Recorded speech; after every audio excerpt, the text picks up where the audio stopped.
Fans stormed the court. Now a little bit of controversy over how exactly the contact happened and who initiated what. But Duke's head coach, he said, quote, when are we going to ban court storming? Another player injured. Remember earlier on in the season, Caitlin Clark, thankfully she was okay, but she got into a little bit of an injury question when fans stormed the court after Iowa lost. Joy, is it time to ban court storming? I love it.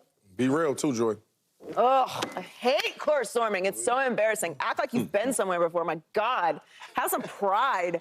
Oh, we won a game. We're storming the court. So your first game you ever won in your life? Honestly, how are you not embarrassed? Are you not embarrassed? Are you not embarrassed? Why are you storming the court? The point of storming the court is this is something that has never happened in the history of your entire school. It was impossible. You were 75-point underdogs. What a miracle. Like, what are we talking about? Everyone storms the court. It's so overdone. It is so tacky. I have hated it for years. And the reason I've hated it is because people have abused it. You should only be storming the court if this is something that our mere mortal brains could not imagine happening to you and your weak, tiny school. That is when you storm the court. What are you doing? What are you doing on this court? Why am I looking at you, fan, on this court with me? Why am I looking at you, person, on this field with me?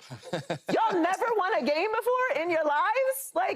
That is my issue with it. People have overdone it. It is extremely corny to me. I get it. It's fun. It's fandom. There is no reason that you two should be on the field or on a court with the players. There shouldn't. It should not happen. And when it was happening, I used to love it. Because it was an incredible celebration with fans, and you can't believe it. This has happened. They won. What an incredible triumph! They're going to write songs about this. There's going to be poems written in the history and etched into stone. Now you win a game, you storm the court. Yeah. It's lost all its meaning. Not only is it lost all its meaning, players are of course going to get hurt. It's fans running on the field of the court. Of course they're going to get hurt. This is not. Why is this surprising to anyone? I love it. I love it. I love it because it's unique to college football. And it's unique to college sports, college basketball, college football, college whatever. Like in the NFL, you don't get court storming. You don't get this. You don't get the fans, the elation. You don't get the fans and the player engagement in the NBA. You don't get that. You don't see court storming. Last time we saw it, players got suspended, whole palace thing. But in college basketball, in college football, you get court storming. Here's my thing. If you know they storming the court, storm your butt to the locker room. Like, you know they running on the court. Get off the way. When I was looking at the tape, Joy, this dude, look at the, no. Hold on, Dave. Hold on, Dave. Look at the dude at the top. Dude at the top is like, uh-oh, I see trouble. I'm running off the court. Then look at Flipowski. He's like, you know what? Let me just sit here. Other dude is running. He gone. He's like, oh, here come the court storming. Let me get to the black. The other dude just sits there like he Mufasa. They're coming. The court is being stormed. I love it because it's unique to college sports. In the NFL, in the NBA, everybody's all prim and proper. The announcers wear their leather jackets with the patches. They're just professionals who are worth millions and millions of dollars, and there's no reason that fans should be running over them because they won a game. Congrats, Wake Forest, you won a game. Like, what are we doing? He got to get us out, but I'm laughing because I'm more worried about the fan that he tripped, to be honest with you. Why are you worried about my dog being hurt? He easily could have got out the way. On the other side of the break, we're going to get James and Shady to weigh in on that one. James, that's a good point. That's a good point right there. Why are you on the court? That man you want to be problem.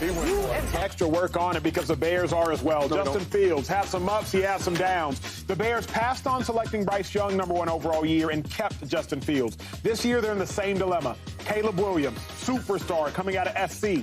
Fields said, though, in regards to all of the tension, he said, quote, if it's up to me, I would stay in Chicago. But then he added, it's a business. Shady, it's not up to Fields. It's up to the Bears GM. It's up to the Bears ownership. It's up to the Bears head coach and Eberflus. Should Fields, however, want to stay in Chicago? Oh, you changed the question. I couldn't wait to do what I do best. But since you asked this, right, I think he should want to stay there. And what do you do best? He should want to stay there just because of, like I've been traded before for a guy that nobody really knew about. Did you know who that guy was? Alonzo, he's a linebacker. Did you ever know, you knew who that? I knew because Miami, but... Oh, I never really... he was a solid player in Miami. Solid? Yeah. Oh, that'd be cool. Anyway, he should want to stay. I think, like, when you get drafted somewhere, it's, like, special to you. I'm sure he had some tears of joy with his family, right? You moved there, it's a new city. You go from Ohio State to Chicago, beautiful city of Chicago, right? And you love it, you embrace it. And now to be asked to leave, that's hard to do, right? So if I'm him, I would love to stay there, right? You got your friends there, family there, you know, and he can still build his resume. I won't say legacy because he hasn't started that yet at all. But I would say this building his resume there in Chicago. So he should stay. He should want to stay. Yeah. He should want to stay. But he should want to stay. Because they should want him to leave. Joy Taylor, should Fields want to stay in Chicago? Yeah, of course. I'm sure this is a really hard time for him. This is the rough side of the business. Now, obviously, had they done some more winning, then we wouldn't be having this conversation. So some of these factors maybe could have been controlled. Now, some people would argue that some of that's on the Bears. I would argue some of that as well. But at the end of the day, this is where he was drafted. And as I mentioned way earlier in the show, you can ask for more problems or new problems and get new problems that you don't like as much. For example, if he gets traded, he may not be the starter somewhere else. If he stays in Chicago, he will be the starter because he was the guy that they picked.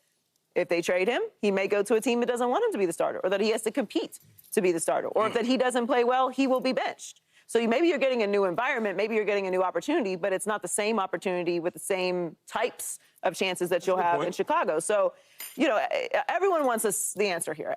We want the answer.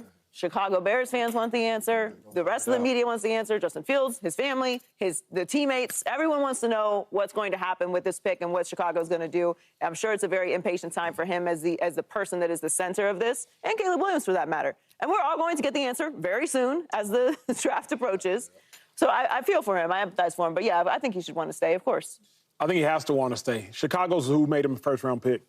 Nobody else did. No doubt. Chicago has the longest leash for him. I think about in Philadelphia, Carson Wentz was a first-round pick. Not in Indianapolis, not in Washington. In New York is where Sam Darnold was a first-round pick. Yep. Not in Carolina. In San Fran is where Trey Lance was a first-round pick. That's where he got opportunities. Now who's Trey Lance? Trey Lance is some third-round backup for the Cowboys. Sam Darnold is on the roster somewhere in San Francisco.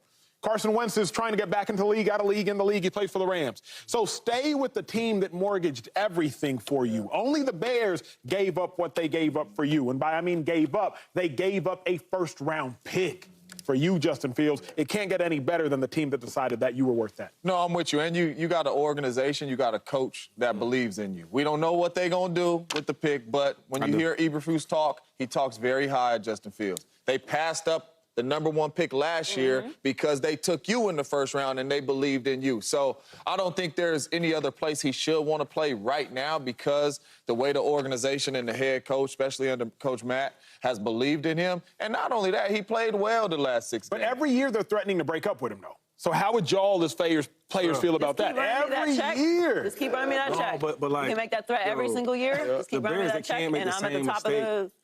They can't make the same mistake again, man. Like, I remember I was in, like 4th, 5th grade, and I was doing something wrong or something, and he was like, I believe in God, the pastor. And he gave me a story like, listen, man, he gave me a story about, I don't know who the Bible guy was at the time. He was like, he trusted in God, and he was stuck on an island.